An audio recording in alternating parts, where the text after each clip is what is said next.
ശ്രീമതി നുസ്രത് ജഹാൻ എങ്ങനെ കാണുന്നു സോണിയയുടെ പരാമർശത്തെ? I would like to say that poor Sonia Gandhi doesn't know the strength and the spiritual might of an Indian lady. See, Bharat Mata ki Jai എന്ന് പറയുന്ന ഒരു രാഷ്ട്രത്തിന്റെ രാഷ്ട്രപതിയായിരിക്കണ Indian പ്രസിഡന്റിന്റെ ശക്തി എന്താന്നുള്ളത് she doesn't know. That is why she and Papu also spoke about that. അപ്പൊ ഈ രാഹുൽ ഗാന്ധിക്ക് പ്രിയങ്ക ഗാന്ധിക്കൊക്കെ ഇവർക്കൊക്കെ പിന്നെ പാർലമെന്റിൽ പോയി ഇരിക്കുക എന്നുള്ളത് വലിയ ബുദ്ധിമുട്ടുള്ള കാര്യമാണ്. ഒരു സെക്കൻഡ്.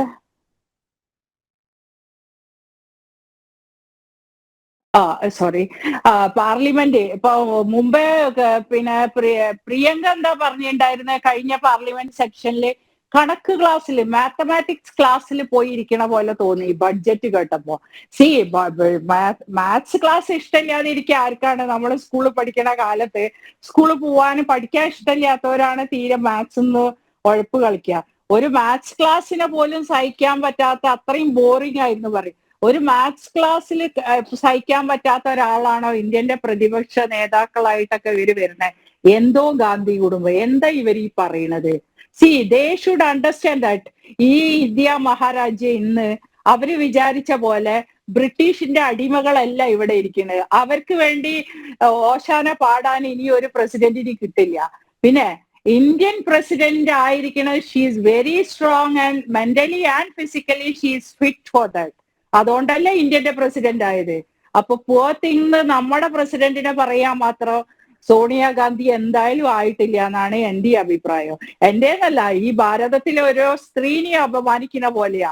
കാരണം ഒരു സ്ത്രീയാണ് ഭാരതത്തെ നയിക്കുന്നത് എന്നുള്ളത് നമ്മുടെയൊക്കെ നമ്മളെ രാജ്യം ഒരു സ്ത്രീയാണ് നയിക്കുന്നത് എന്നുള്ള നമ്മുടെ ഒരു അഹങ്കാര. അതിനെ നമ്മൾ ആരോഗ്യമില്ലാത്താക്കി. What is wrong with her? പിന്നെ ഇത്ര കാലമുള്ള പ്രസിഡന്റുമാരൊന്നും പാർലമെന്റ് സെക്ഷനിൽ വായിക്കുമ്പോ ഇവർക്ക് എന്താ സങ്കടം തോന്നിയിട്ടില്ലേ? ഇവരൊക്കെ കുറെ പ്രസിഡന്റുമാർ ഇരുന്ന് വായിക്കുന്നല്ലോ. പിന്നെ റബ്ബർ സ്റ്റാമ്പ് അതൊക്കെ അവരാണ്, അവരെ മൻമോഹൻ സിംഗ് ജീനിയൊക്കെയാണ് അവര് ചെയ്തിട്ടുണ്ടായിരുന്നത്. ആരാ ഏതാണ് ഇവരെ പിന്നെ റബ്ബർ സ്റ്റാമ്പ് അല്ലാത്ത മന്ത്രിമാരും പ്രധാനമന്ത്രിമാരും ഒക്കെ വന്നേ? ഇപ്പൊ മെനയാന്ന് ഗംഗാദേവിയെ പിന്നെ ആക്ഷേപിച്ച പോലെ കുംഭമേളയെ കുടിച്ച പട്ടിണി മാറുമോ എന്ന് ചോദിച്ചു ഖാർഗെ. അപ്പൊ അയാൾക്കൊന്നും പറയാനില്ല. അപ്പൊ എങ്ങനെയെങ്കിലൊക്കെ വാർത്തകൾ സൃഷ്ടിക്കുക. മണ്ടത്തരമൊന്നുമല്ല ഇതൊന്നും, മണ്ടത്തരമൊന്നും നമുക്ക് പറയാൻ പറ്റില്ല. ഇതൊക്കെ പ്ലാൻഡ് പറയണ. അവരെന്ത് പറയണം അവിടുന്ന് ഇറങ്ങി എന്നുള്ള അവര് തീരുമാനിക്കുന്നുണ്ട്. ഈ രാഷ്ട്രം ഇങ്ങനെ നല്ലൊരു രീതിയിൽ പോകുന്നത് അവർക്ക് ഇഷ്ടമില്ല. ഇപ്പൊ പാർലമെന്റില് പിന്നെ പുതിയ പാർലമെന്റ് ഉദ്ഘാടനത്തിന് പ്രസിഡന്റിനെ കൊണ്ടുവന്നില്ല എന്ന് ഇപ്പൊ കോൺഗ്രസ് നേതാവ് പറഞ്ഞു.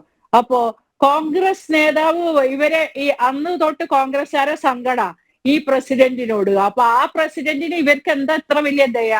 ഒരു ട്രൈബൽ ഇതിന്ന് വന്ന് ഇത്രയും സ്ട്രോങ് ആയിട്ട് ഒരു രാജ്യത്തെ നയിക്കുമ്പോ അവരെ കൊണ്ടുവന്നത് ആരാ? ഈ നരേന്ദ്രമോദിയല്ലേ.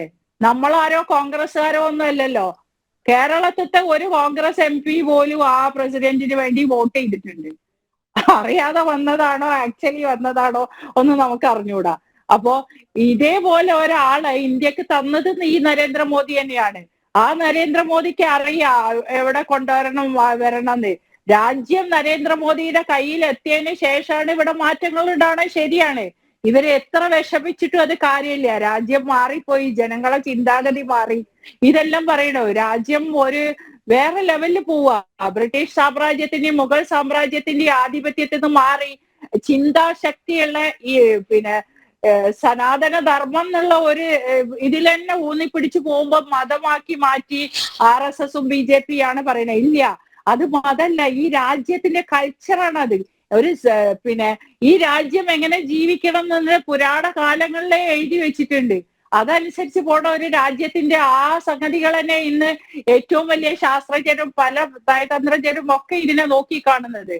അപ്പൊ ആ ഒരു ലെവലിലേക്ക് എത്തുമ്പോ ഇവരുടെ ഈ കളികളൊന്നും നടക്കൂല. അപ്പൊ അതേപോലെ രാഹുൽ ഗാന്ധി കുറച്ച് അമേരിക്കയെ പോയി പ്രസംഗിക്കും, ലണ്ടനിൽ പോയിട്ട് പറയും സ്വന്തം രാജ്യത്തെ പ്രധാനമന്ത്രിനെയും സ്വന്തം രാജ്യത്തെ രാഷ്ട്രപതി ഇവിടെ അവരവിടെ അടി ഉണ്ടാക്കിക്കോട്ടെ. അതിനാണല്ലോ അവരൊക്കെ പാർലമെന്റിലേക്ക് നമ്മളൊക്കെ അയച്ചത്.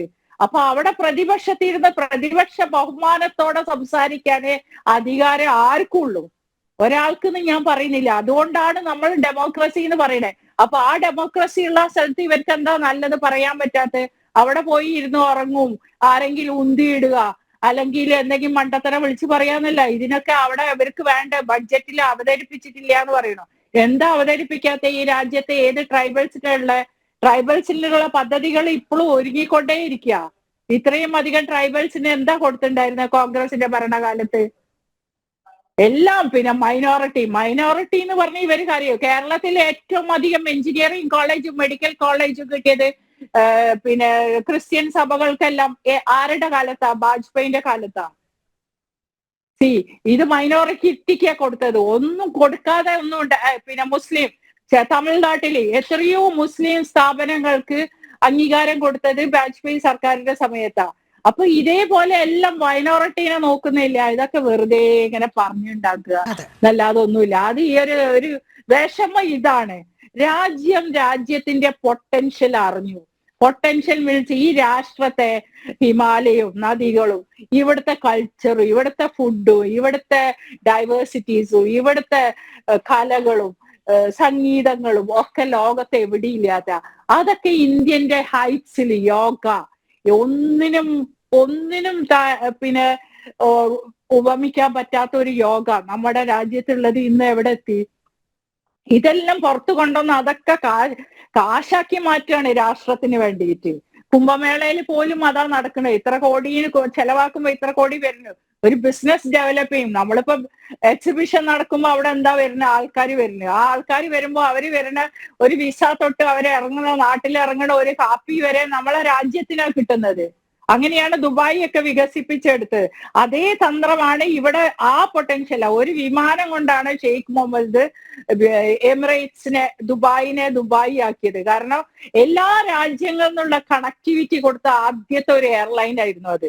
അതുകൊണ്ട് എന്താണ്, ഒരാൾ ഇറങ്ങുമ്പോൾ അദ്ദേഹം വിശദീകരിച്ച എയർപോർട്ടിൽ ഇറങ്ങുമ്പോൾ വിസ വാങ്ങണ്, ഫോൺ ചാർജ് ചെയ്യണ്, ഒരു മെഡിസിൻ വാങ്ങുന്നു, ഒരു ചായ കുടിക്കണ്, ട്രാൻസിറ്റ് എടുക്കുമ്പോൾ എടുക്കുക. അതേപോലെ തന്നെയാണ് കുംഭമേള എന്നുള്ള ഒരു സംഗതിയിൽ ഒരു സ്പിരിച്വൽ ഗാദറിങ് വരുന്ന ഒരു സ്ഥലത്ത് പണം ഒഴുകുകയാണ് പല രാജ്യങ്ങളിലും പലവിധ ആൾക്കാർക്കും. സ്പിരിച്വൽ ഗാദറിംഗ് എന്നൊക്കെ പറയുമ്പോൾ അവർക്ക് തമാശയായി തോന്നും. അത് ഈ രാജ്യത്തിന്റെ തീരുമാനമാണ്. അതൊക്കെ ഓരോ കാലങ്ങളില് എല്ലാം മറിഞ്ഞ് 400 വർഷത്തെ പിന്നെ മുഗൾ ഭരണവും 200 വർഷത്തെ ബ്രിട്ടീഷ് ഭരണമൊക്കെ കഴിഞ്ഞു. ഇന്നും പിന്നെ